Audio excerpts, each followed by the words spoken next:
அனைவருக்கும் வணக்கம். Sunday soul செஷன்ஸில் இன்றைக்கி நம்ம பார்க்க போகிற தலைப்பு லெட்டிங் கோ டு க்ரோ. நம்ம மனதில் இருந்து சில விஷயங்களை நாம் விடுவிச்சாதான் நம்மளால் வாழ்க்கையில் அடுத்த கட்டத்துக்கு போக முடியும். யோசிச்சு பாருங்களேன், நம்ம எல்லாருமே நம்மளுடைய மனசில் நிறைய விஷயங்களை தேக்கி வச்சுருப்போம். அதெல்லாம் யோசித்து பார்க்க ஆரம்பிச்சிங்கன்னா பல விஷயங்கள் தேவையற்ற விஷயங்களாக இருக்கும். எப்போவோ நடந்த சில இன்சிடென்ட்ஸ், அதை ஏற்படுத்தி கொடுத்த மனிதர்கள், அவர்களால் நாம் அடைந்த வலிகள், இவை நமக்கு ஒரு வாழ்க்கை பாடமாக இருந்து வாழ்க்கையில் முன்னேறத்துக்கு உதவி இருந்தால் அது நல்லது.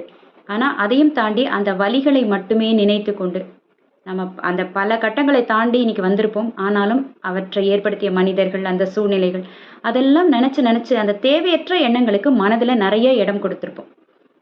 ஸோ நம்ம இன்னைக்கு எவ்வளவு நல்ல நிலைமையில் இருந்தாலும் நமக்கு அந்த எண்ணங்கள் தான் நம்மளை ரொம்ப ஆக்கிரமிச்சிருக்கும். இந்த மாதிரி விஷயங்களை மனதிலிருந்து வெளியில் எடுக்கணும், ரிலீஸ் பண்ணணும்.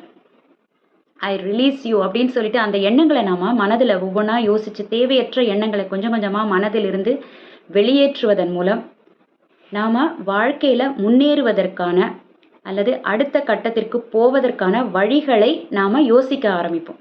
அதற்கான இடம் கிடைக்கும். தேவையற்ற எண்ணங்கள் நம்ம வீட்டில் குப்பைகள் சேர்ற மாதிரி தான் நம்ம மனசில் அதை ரொம்ப ஆக்கிரமிக்க நம்மளால் அடுத்த கட்டத்திற்கான முயற்சிகளை எடுக்க முடியாமல் போய்விடும். இந்த வாரத்திலேருந்து நம்ம எல்லாரும் அதை ஒரு உறுதிமொழியாக எடுத்துப்போமா? என்னையும் சேர்த்து தான். நம்ம மனசில் இந்த மாதிரி தேவையற்ற எண்ணங்கள் நிறையா இருக்கும். அட்லீஸ்ட் ஏதாவது 1-2 எண்ணங்களையாவது நம்ம மனதில் இருந்து வெளியேற்ற முயற்சிப்போம். வெளியேற்றும் போது என்ன ஆகும்? ஒன்றும் இல்லை, மனசு ரொம்ப அமைதி அடையும். ஏன்னா நமக்கு நல்ல விஷயங்களை மறக்க போகிறதில்ல, நல்லது செய்தவர்களையும் நம்ம மறக்க போகிறதில்ல.